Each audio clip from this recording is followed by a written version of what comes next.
Paddy, just to put some context around why we're talking today, it's against a backdrop of issues that your customers have been facing around vehicle theft and insurance problems.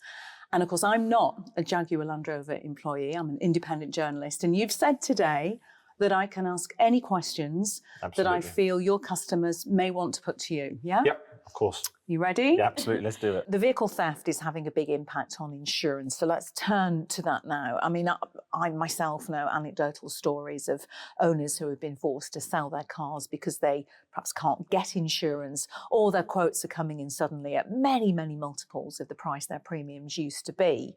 What are you as a brand doing to try to support those customers? So, and absolutely we are aware of that, Ginny, and we understand our clients' frustrations around that. So there are several things we're doing across many fronts here to really address the heart of this issue. One is we are working with all the major police forces around what do we need to do to stop these organised crime gangs, how do we help with them?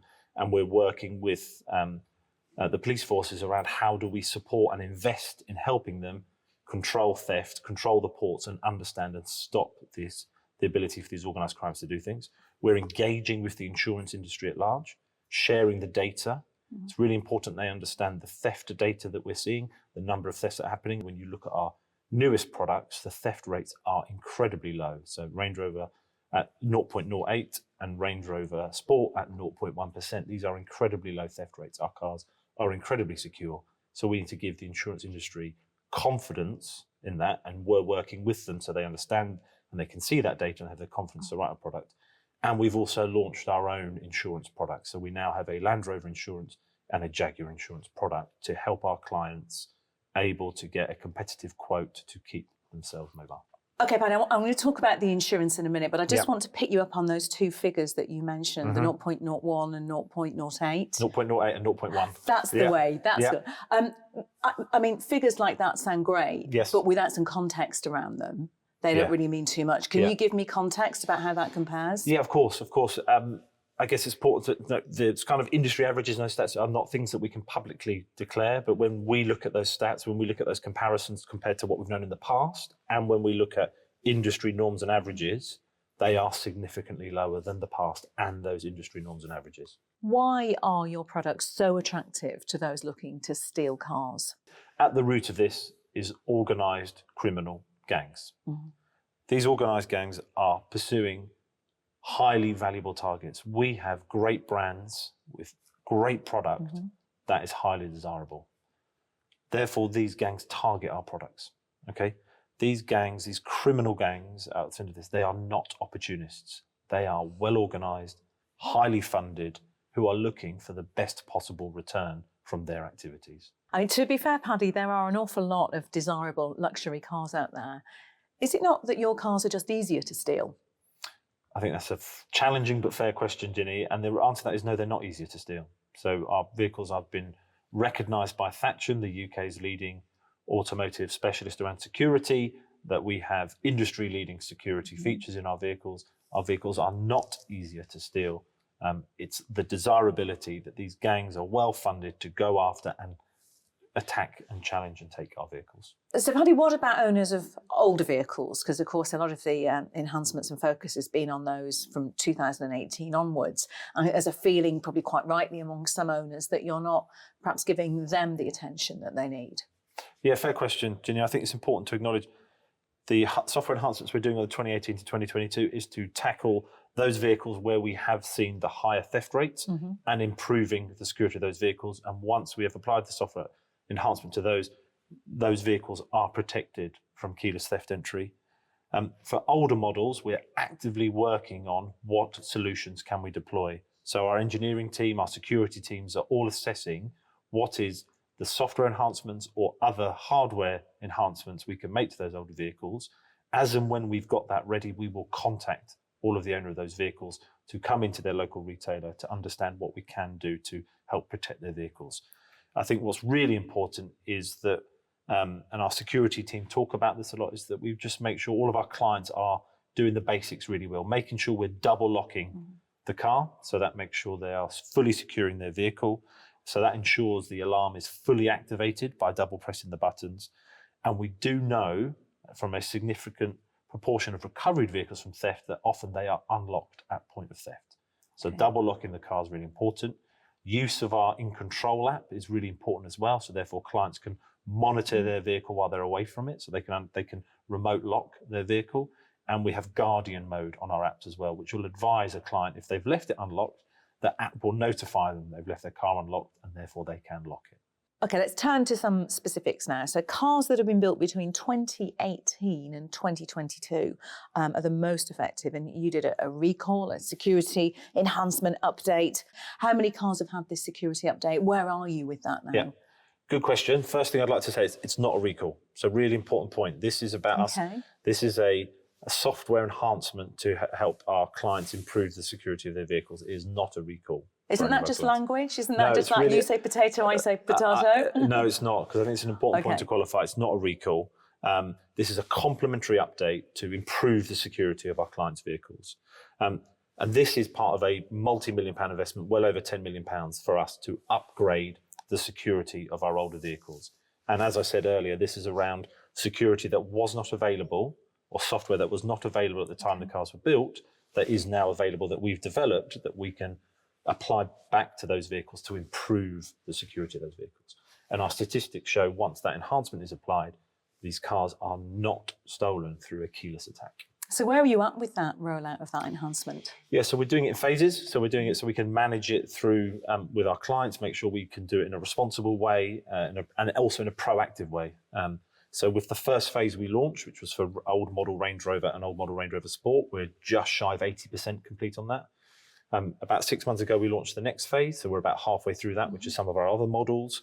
And then as we roll through the completion in each one, and as we sort of get to 80, 90% completion, we launch the next enhancement program.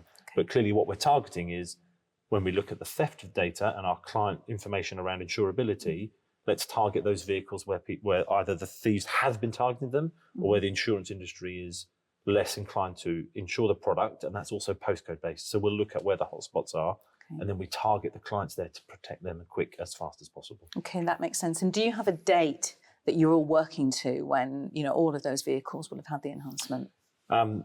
We are working as fast as we can. Absolutely, we really need our clients to take action when they receive the letter from us, so some of this comes through DVLA data that we can see, because clearly some of these cars are 4, 5, 6 years old. We may not have all that client data.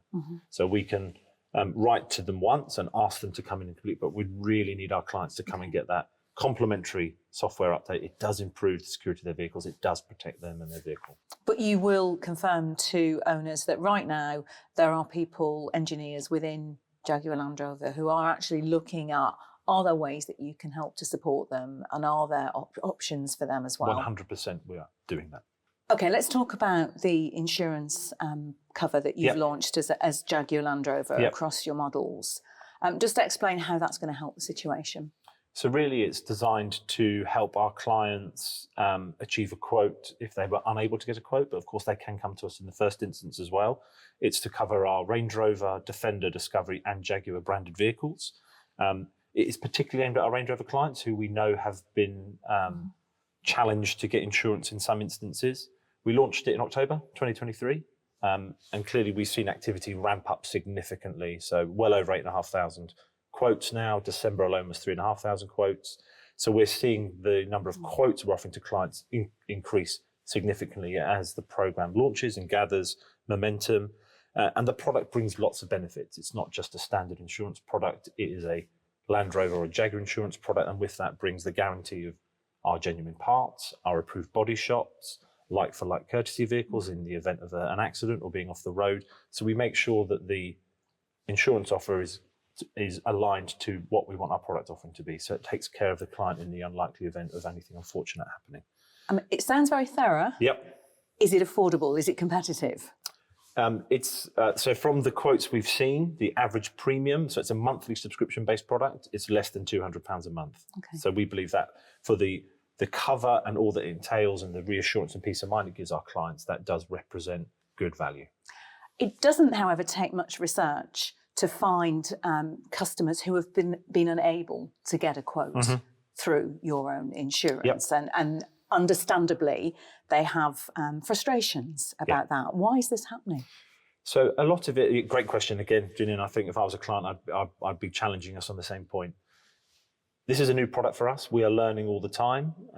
So we are improving our quotability, is the expression, all the time. So understanding driver, who is a driver, what's the vehicle, where is it located, what are the reasons why, based on their individual driver profile, match of the car, why they may or may not be quoted, and understanding then how can we develop our product to make sure we can quote more and more customers.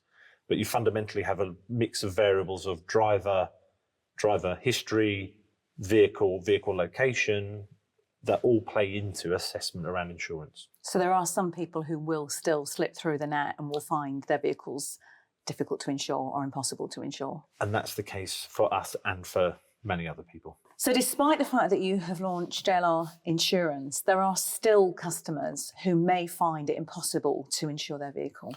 And that unfortunately does happen. That's an industry-wide issue. Ginny, when you look at the combination of driver, vehicle location, history, all those factors together, that is a potential scenario for a client. Clearly, we're trying our best to mitigate that. And clearly what we have seen across the industry at large is rising premiums, a changing view of risk and cost associated with insuring cars, which means the industry at large is taking a different view on insurance, the cost of insurance and the likelihood of insurance.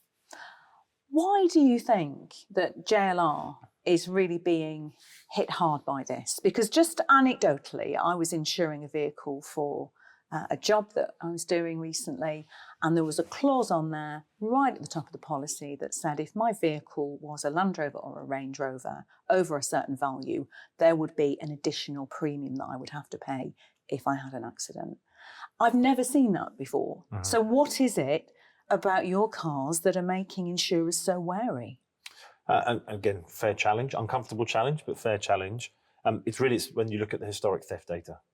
Okay. So the insurers have seen a high theft rate on some of our older models.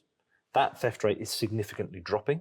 So with all the security enhancement we've done, and clearly with our newer products, which are very hard to steal, they haven't seen that reflected in their data yet. So when they look at their historic risk, their historic losses, the theft data around our product, which are high value products, which are generally exported, stripped for parts and exported, or then exported as a whole vehicle, the recovery rates are lower.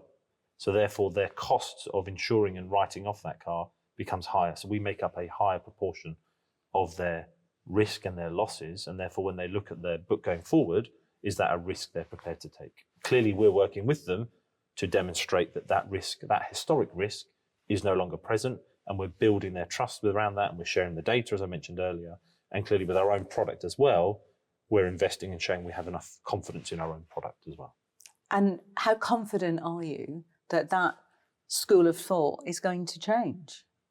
I'm very confident. We are tackling this in many different ways, from the police engagement, from our own product to working with the insurance industry. We are dedicating lots of people to getting this fixed for the benefit of our clients. We absolutely understand this is a challenge and we need to make this right for our clients. So we will get this right. Now, obviously, we don't have anyone from the insurance industry here for me to question and to put here their side of it. But I do very much hope that at some point we can come back and pick up this conversation Definitely. and perhaps find out that, yes, you know, that confidence you were right to have that confidence.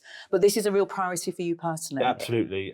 Personal priority. This is a daily meetings around this, daily understanding of what's going on, what do we need to get this right, what's the next step in terms of what insurance company do we talk to next, how do we build their confidence, how is our own insurance product performing, when we're understanding who is getting quotes, who's not getting quotes, if they're not getting quotes, why, how do we make sure we can get them quotes, and then also looking at the historic park and security investments we've made in terms of what other investments do we need to make, how else do we protect our cars, what other engineering solutions can we roll out to our older cars to help protect our clients.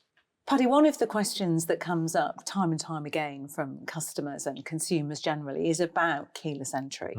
You know, is it the way forward? Do you need to come up with an alternative? Yeah, good question. So I think probably address that in probably three different ways, if I may. So one is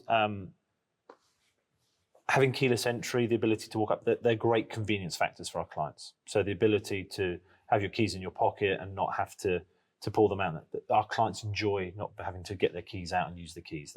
So it's important then therefore that the technology behind it is secure. So there's two things I'll touch on there. One is we were the first manufacturer to introduce ultra wide band technology to our keyless systems. This system is not vulnerable to this type of theft, this relay attack method that the thieves are using. So when ultra wideband technology is introduced, you cannot go through this keyless entry and this relay attack methodology. The second point is when we're doing our security measures that we're applying to our older vehicles, where we are updating the body control module. This again was another keyless theft method where criminals hack the keyless entry system to start the engine. This security update absolutely prevents that from happening. Okay. So in situations of where the car has the ultra wideband technology or has the BCM update, there is zero attack through keyless entry systems. Okay.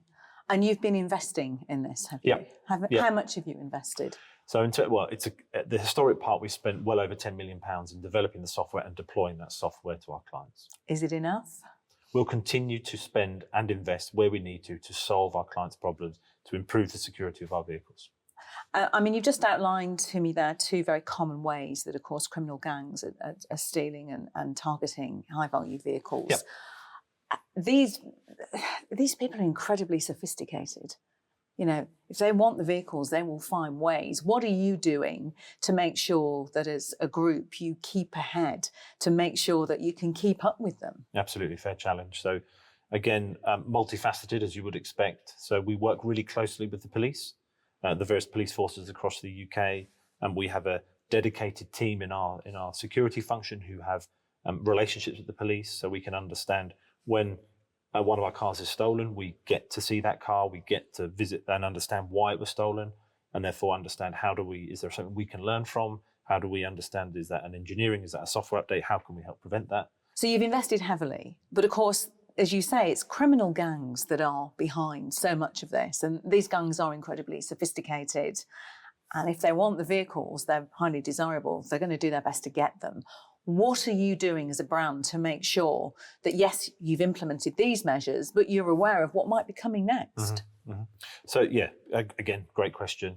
If we look at that, we fundamentally engineer our vehicles to be robust against all the methods that we know about, and all of the technology criminal gangs might be using today. So to ensure we have the latest technology, and clearly, as we touched on earlier, that is recognised and endorsed by third-party experts. We continue to have a strong residual value. So there's good demand for our product there that shows that people still desire our products. And we have the ability to deploy software over-the-air updates to our vehicles. So we can continually enhance security of our vehicles and make sure we're seamlessly and conveniently updating the vehicles for our customers. And of course, we continue to work with police and government around how do we tackle organised crime and really get to the root cause of theft, and really make vehicle crime a prioritisation for the police forces across the UK.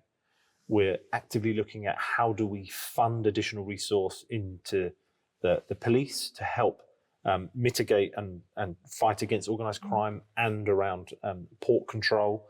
And we have provided insights to the Criminal Justice Bill, which is going through Parliament at the moment, which will really help us make it illegal for people to procure some of those software and those technology that those criminal gangs are using to infiltrate cars. I've been talking to you today, Paddy. It genuinely strikes me that both you, quite personally, but also the company, are now taking these issues that are impacting on your customers really seriously.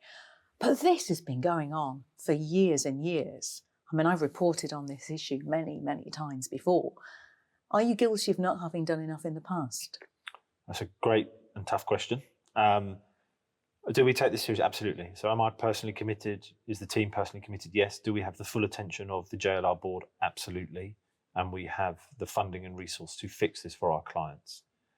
We have taken this seriously for a number of years, and a lot of the solutions that we've now got in market, clearly they take a number of years to develop and understand, and we have to invest, and then we can release the software enhancements, the security enhancements when we've robustly tested them. And make sure they're fit for purpose. So when we launch it, it works. So it's really important that there is time invested in getting things right before it comes to market, and that's a number of years in development. The work with the police has been ongoing for a number of years to understand how are our vehicles being attacked, what are those theft things, and how do we then counter them?